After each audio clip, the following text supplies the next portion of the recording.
ठीक है जी। अभी बात हो रही है कि ये जो सैलिनिटी होती है इसके सोर्सेस क्या होते हैं, कहाँ से आता है सॉल्ट ओशियन में। तो ओशियन में सोर्सेस जो होते हैं सैलिनिटी के वो ब्रॉडली 4 सोर्सेस, इनफैक्ट 3 होते हैं जो मेन सोर्सेस है। पहला सोर्स होता है सैलिनिटी का, दैट इज रिवर्स। रिवर्स का जो वाटर जाता है उसमें थोड़ा बहुत सॉल्ट होता है, हमें पता नहीं चलता है, हम लोग उसको फ्रेश वाटर बोलते हैं, बट उसमें डिजॉल्व्ड अमाउंट में, बहुत लिमिटेड अमाउंट में होता है सॉल्ट। इनफैक्ट जो वेव्स होती हैं, सी वेव्स जब भी रॉक्स को जाके स्ट्राइक करती हैं तो रॉक से भी थोड़ा थोड़ा सॉल्ट ले लेती हैं। इसको इरोजन प्रोसेस बोला जाता है।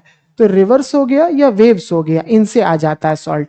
कई बार हम इसको बोल देते हैं कि ये दोनों से जो सॉल्ट है वो लैंड से आता है, इसीलिए इसको टेरेस्ट्रियल सोर्स भी बोल दिया जाता है सॉल्ट का, कि यहां पर लैंड से सॉल्ट आ रहा है, तो टेरेस्ट्रियल सोर्स हो गया।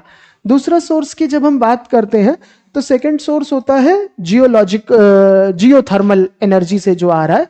दैट मींस सी के नीचे के जो वॉल्केनिक एरप्शंस होते हैं उनसे सॉल्ट निकलता है। जियोथर्मल प्रोसेसेस, यहां से सॉल्ट निकल रहा होता है। होता क्या है कि जब भी वॉल्केनो इरप्ट करता है बहुत कॉमन होता है कि वो सॉल्ट रिलीज कर देता है, ये भी एक सेकेंड सोर्स होता है। थर्ड प्रोसेस भी जियोथर्मल से रिलेटेड ही है। इसमें ऐसा होता है कि it is a reaction between the cold ocean water and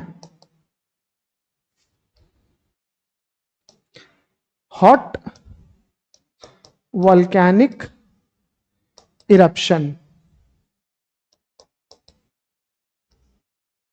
जो कोल्ड ओशन वाटर होता है और हॉट वॉल्केनिक इरप्शन होता है, इनके बीच में जो रिएक्शन होता है उसमें बोला जा रहा है कि ये सोर्स में आ रहा होता है ना। ये अपने पास में 3 मेन सोर्सेज होते हैं सैलिनिटी के।